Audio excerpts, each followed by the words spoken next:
그 제6차 전력 수급 계획, 수급 기본 계획 관련해서 몇 분 의원님께서 벌써 질의를 하셨고 답변을 하셨는데, 실제 전력 수급 계획 관련해서 환경부가 실질적으로 반대 표명을 여러 가지 방식으로 할 수가 있죠. 향후에도 환경 영향 평가에 부동의 의견을 낸다든지, 네. 또는 교체 연료 변경이라는 등의 방식으로 사실은 화력 발전을 더 이상 증설하는 것에 대한 반대는 할 수 있습니다. 그런데 지금 후보자께서 낸 이 답변을 보면 좀 아쉽긴 하지만 이미 그것이 정리가 돼버렸다라고 하는 식으로 어느 정도 이것을 감내하는 투로 지금 이 서면 답변이 좀 와 있습니다. 그래서 그 부분은 조금 좀 섭섭하다라는 생각이 들고요.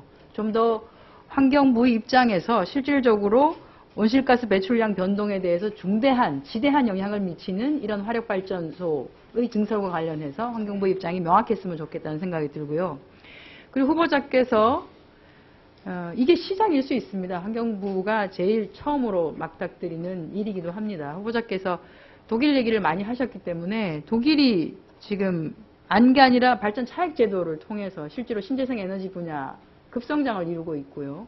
또 하나는 독일은 환경부가 신재생 에너지 분야의 에너지 정책을 가지고 있습니다. 네, 아시겠지만. 그래서 전통적인 경제부처가 화력발전, 기존의 그 발전 사업을 하고 있고, 환경부가 신재생 에너지 분야를 갖고 있으니까 양 부처가 사실은 경쟁을 하기 때문에 신재생 에너지 분야가 아주 급성장을 사실은 할 수가 있었습니다. 그런 정부의 그런 것들도 우리가 봐야 된다. 그리고 지금 현재 2012년 현재로 보면은 신재생 에너지 분야에서 창출되는 일자리 수가 한 50만 개 정도가 됩니다. 독일이.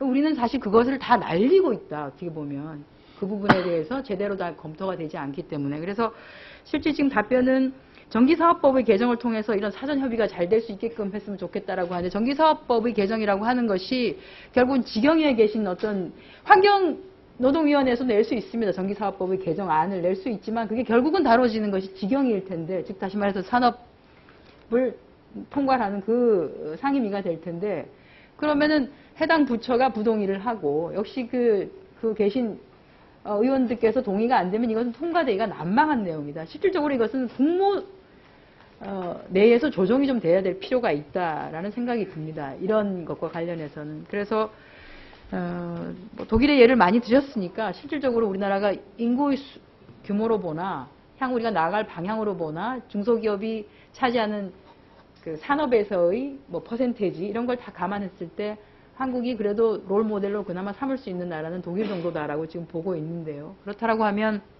독일이 원래 계획은 2050년에 신재생 에너지에서의 발전을 80%를 하겠다라고 계획을 세웠습니다만, 지금의 속도로 보면 2030년에 거의 100%까지도 가능하다라고 보고 있습니다. 그 정도로 빨리 지금 급성장하고 있는데 반해서 대한민국의 신재생 에너지 분야가 왜 이렇게 척박한 여전히 시장을 형성할 수밖에 없는가. 그것은 기본적으로 에너지 믹스 정책이 제대로 되지 않는 거거든요. 이것과 관련해서는 환경부가 좀 더 명확하게 입장을 정리를 해서 좀 더 강한 발언을 해주셔야지만이 기본적으로 이 전력수급 기본계획이 제대로 정착이 좀 될 수 있지 않을까 생각이 됩니다.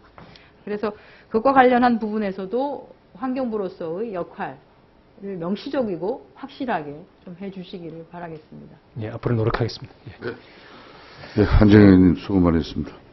다음은 심상정 의원님 질의해 주십시오.